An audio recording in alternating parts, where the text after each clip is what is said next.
What's up, guys? Welcome to the third episode of the Friday Night Gospel Show. I'm so excited for you to be tuning in. Again, give this video a like, give this video a share so more of your friends can see it. Give the Impact Community page a subscribe, a follow, whatever platform you're watching this on. Give it a like, give it a subscribe, and share it with your friend so more of us can be joined into this community together as we just have fun together. Alrighty, here we're gonna jump right into our first segment, which is gonna be Fraud Watch. Now, I have it might be controversial for some, but I'm gonna just, like always, give my opinion on it, see where I land on this. So the thing that is gonna be on Fraud Watch this week is going to be Starbucks. Now, Starbucks is a massive company, and there's a very specific reason why they're gonna be on Fraud Watch. And it's not just because we disagree on our ideas and what we think is right and what we think is wrong. There's levels to whether you should be boycotting something and not be purchasing from a company. There's definitely levels. I totally understand that so many companies that we buy from, like the Adidas sweatshirt I have on now, right? They definitely do not agree with certain stances and certain views that we have as believers. I totally understand that. Now, the reason why I even bring this up is because Starbucks is a massive part of Christian culture, shockingly, right? Being in the Christian culture all my life, being in many different churches, even a school that was a Christian organization. They're one of the first places that a Christian organization will give a gift card to, right? They are some place that Christians will always go for coffee. And the crazy thing enough is most of them will admit that it's not that good. That's the sentiment I've heard. Now, this is my personal experience, right? But the reason I'm actually bringing this up is that, like, unlike other companies that do not share Christian beliefs, Starbucks always seems to be on the forefront of pushing, of being the trendsetter, if you would call it, of the quote unquote woke ways of living. And they always seem to be on the forefront and to be the most vocal about it. And not even being vocal about it, but pushing their opinions a little bit further. Even recently with the Israel and Palestine, the Hamas conflict, president of the Starbucks Workers Union came out with a very pro-Palestinian comment that they're for Palestine. That's the head of the working force of the Starbucks company. So that is the Starbucks company, right? All right, guys, this is me checking in after I've actually recorded this episode just to clear up one or two things. So the Starbucks company actually has not aligned themselves with the statement made by their union. They have stated their position against the Hamas violence. So I just wanted to be fair here, just to fill you guys in on what's actually correct. I hope you guys enjoyed the rest of the episode. Now, as believers, we side with Israel because that is God. Those are God's people. And if anyone listening, if you're not necessarily sure of even that my opinion on that, just even if you look through what the media is trying to feed you, you will see that Israel is really the side we should be supporting, because Hamas, who's orchestrating all of this, is really not the moral side of all of this. They are really using their own people as a human death count so they can get the media on their side. If you were just the media always wants to put out a picture. So if you were just to look past just what the media is saying, you would actually share the same sentiment as a lot of us who are believers, right? Moving back to Starbucks, right? They can believe what they want, right? I'm not trying to Christianize every company, but they are on the forefront. And if you actually even just look at something as simple as their logo, this is common knowledge. This is not something that I'm making a stretch on, just trying to make a statement here. Their logo is of a pagan god, of a pagan siren whose job is to seduce. The maker of the logo literally says the purpose for it was to seduce coffee lovers. And I think it's done its job, because for a company like this, it seemed like people just cannot get away and can't put it down, right? The fact that this is this is literally what their branding is. This is what's on their logo. I think just even that alone, the Christians should be on guard, right? They should be on guard. Just how we talked about yoga last week or Halloween the first week. All these things are spiritual. Now, I don't want to just make it seem like every worker at Starbucks is evil, is horrible. Anyone in the management's evil or horrible. It's just making a statement that the beginnings, even where they started with their logo, is not in a very godly spot. And I think that as believers, our standard should be higher of what we partake in, what we purchase, what company we support. And now I totally understand that we're not perfect. We can't, I mean, so many companies are disagreeing with what God agrees with. But I just think who's on the forefront, who's pushing towards believers and actually like standing strong in their viewpoint and being aggressive towards believers. I would definitely think Starbucks is one of those companies. So that is why Starbucks is on Fraud Watch this week. Now moving into one of my favorite segments, it's my top 10. Now for this week, it is going to be my top 10 ice cream flavors. Now I picked very basic ones. I'm not going for like a Ben & Jerry's flavor. I picked ones that are very basic, very simple, that you would be able to find pretty much in any ice cream shop, any standard quart, what you would get at the store. So I didn't go for anything crazy, but just as always, I'm just going to go for 3 that would never make it. For me, anything pecan, however you want to pronounce it. Nope, not for me. Pistachio, absolutely not. Just not for me. It's just not a good ice cream. And then I'm a vanilla guy, so I don't want to eat chocolate ice cream. All right, so those are 3 that are like very standard. You see on my list, there will be no chocolate-based ice cream with any of my top 10. So I just do not like it. Just not my preference. I'm a vanilla kind of guy. So moving into my number 10, I have a couple fruit flavors on here, but I have strawberries and cream. It's on my number 10 because it's not like I would pick this one, but at my number 10 slot, strawberries and cream. If it's a good strawberry and cream, that's very good, very solid. You can't go wrong with it. Number 9, I just have a standard vanilla. For me, this is not a soft serve. Vanilla soft serve is one of my go-tos, but in terms of just hard ice cream, you can't go wrong with a little bit of vanilla and some rainbow sprinkles on top. I don't think you can go wrong with that. Pretty much anywhere, universally, you will be fine. Number 8 now, I've got mint chocolate chip.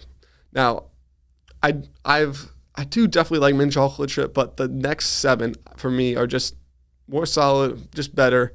Sometimes it's a little too minty, depending on where you get it. I just feel like it's not very consistent.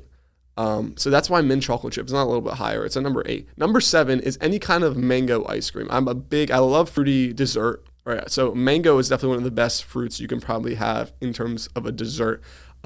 Just very, very, you feel like you're on a tropical island, and that's a great feeling to have, especially when you're eating such a delicious dessert such as ice cream. And I do want to preference, ice cream is probably one of the most versatile, one of my favorite desserts to have.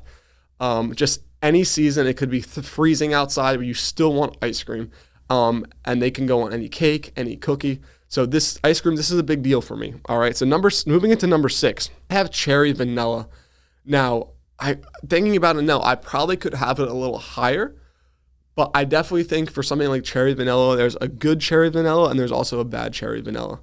I definitely think there's discrepancy of the quality of cherry vanilla. I definitely think the high is really high, but when it's a bad cherry vanilla, it could be pretty low. So that's why it just didn't make my top 5. It just missed out a little bit. Number 5, this might be a controversial one for some, but I'm a very big fan of this. It's cake batter ice cream. Now, definitely, this has been definitely more of a new thing for me personally, but for me, just kind of like vanilla, you put sprinkles on a cake batter ice cream, especially if there's like cake bits in it. It's really hard to go wrong with some cake batter ice cream, especially you put some sprinkles on it. You don't really have to dress it up too much, just cake batter ice cream. It's definitely more of a controversial one because I definitely think some people don't like it and some people like it more than others. So that's why cake batter is going to be on my number 5 slot. So moving into number 4, I have cookies and cream. Now, there's definitely a world where you put this number 1.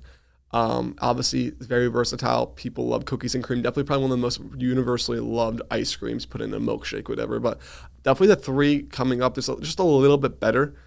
In my opinion. And cookies and cream, it's solid. It's at number 4. That's what a number 4 should be. Something that's solid, something that's reliable, something that's always going to taste good. Now, moving into number 3, definitely a little more obscure. It's Moose Tracks. Now, I just think it's very similar to cookies and cream, but there's just the added flavor that's so good. If you get a good Moose Tracks, you're living. You're living large. You can't go wrong with that. You don't have to put anything. You don't have to put sprinkles on it. You don't have to put anything else on it. If you get Moose Tracks and if that thing slaps, that is a top 3 ice cream right there in my book. So I really can't say much more about that. That is solid. Now, number 2, I have a caramel swirl. It literally could be caramel ice cream, caramel swirl. That's one of my favorite dessert. Anything with caramel in it, I really enjoy. So this could be anything from a vanilla ice cream base with caramel swirl. It could be just a straight caramel ice cream. Literally any kind of caramel with ice cream infused in it, anything like that, that will go on my number 2 slot. And the only reason why it's number 1 is because there's not like a pinpointed ice cream caramel, like anything that you can just pinpoint and say this is the best of this kind of ice cream, if you guys kind of get what I'm saying. So that's the only reason why this is not number 1. Now, because you probably haven't heard it in this top 10 yet, you probably can guess what my number 1 is, and that is chocolate chip cookie dough, or any kind of cookie dough. For some reason, even just growing up, this has always been my favorite. I think this is the one you can get at the store, pretty much any brand, and you'll be living large, right? You can get it at any creamery, and it's going to be great. I always leave the cookie dough bits for the end, just something I do. That might be weird. You can call me out on it. I don't care.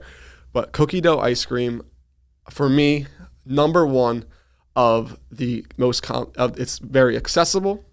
It's always excellent. And yeah, I think you got a variety of flavor. You don't have to dress it up. You don't got to put whipped cream. You don't got to put sprinkles on it. You get a scoop of cookie dough ice cream and you're living. So that is going to be my top 10 ice cream list. Now, moving on to our next and final segment, it's going to be the What's Really Going On segment. And now, I'm actually very excited to talk about this because it's actually more of a positive what's really going on topic, right? And we're going to be talking about a YouTuber, and that guy's name is JiDion. Now, I've heard about JiDion for probably about 1 to 2 years now. He's a famous YouTuber who got really big off of doing pranks. He's super savage, right? He's really good at trolling. He's networked really well with like Logan Paul, KSI the Sidemen. He's really funny. But unfortunately, he made his platform on being very vulgar. If you've seen his content, you will know what I'm talking about, and not being very godly, to say the least. Now, why am I presenting it like that? Because I've heard on different things where he's, during this time period, talked about how he's a believer in God and how God's putting him on this platform and all that. In the very next breath, not being very godly in the way he speaks and in the way he acts and the way he lives his life. And it was very evident. He wasn't hiding it, right? And now this is someone who doesn't know the Lord. This is what I expect from them. But this is someone who is professing to be living his life for the Lord. Now, the great thing is, and the reason why I'm bringing this up, because there's so many people like this who he was. He recently brought out a video on his main channel talking about how he rededicated his life to the Lord and how basically his channel was going to change and the person he was before was not coming back.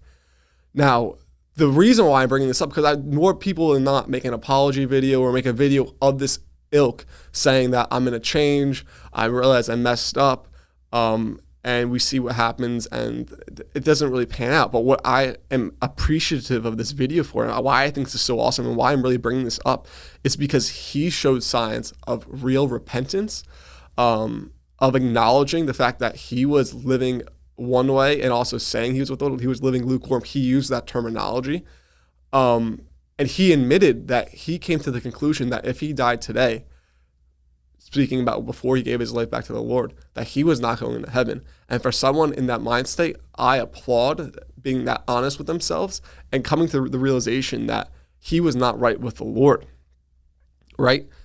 I respect him so much for that, and he is admitting that he will not be getting the same opportunities that he was before, while he was still doing his thing, still making funny videos, which I hope he still can make some funny videos. But again, the content will have to change because the basis of how funny he was not in a very godly manner. And he was acknowledging that. And in saying that, I respect him so much for coming to the conclusion that that's not what really matters in life. And what really matters is living a life that's pleasing to the Lord. And I think that is so awesome. And there's true signs of repentance. There's true signs of him really wanting to follow the Lord rightly. And as someone who encourages a bunch of young people weekly to be making that decision to walk with the Lord rightly, I find it so awesome that someone with his platform, one came to the realization that is the right way to live, and also that he's doing, like, there's a true signs of repentance and him doing it right. So I want to even say this, JiDion, if he is somehow watching this video, if somehow he got a hold of this video or somehow way or another, I want to applaud you.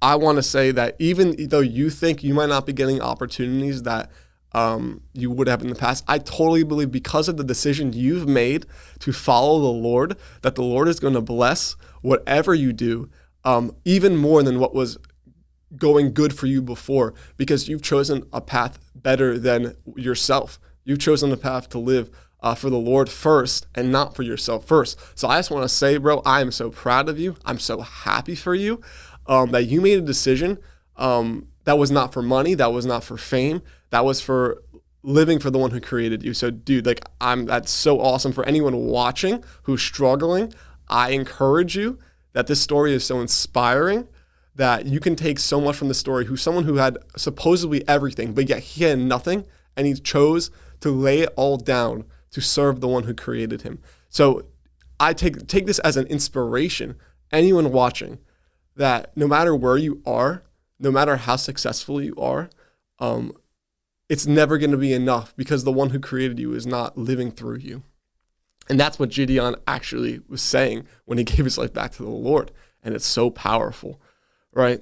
And I love stories like this because it shows who God is restoring those who were once lost. He was once lost, and now he brings them into their calling in him. And now he's going to have a platform to spread the good news and to use the gifts that God has given him for good, and not just for himself. So that's going to wrap it up for today. I was just talking about this. It makes me so hyped because I know that people who are fans of JiDion or who listen to this even will be thinking, my life has to change. And I know now that the only reason my life has to change and the only one who will change it is Jesus Christ. So I'm so hyped for JiDion. And I'm just so hyped to continue bringing these episodes to you guys. And I'll see you guys, and peace.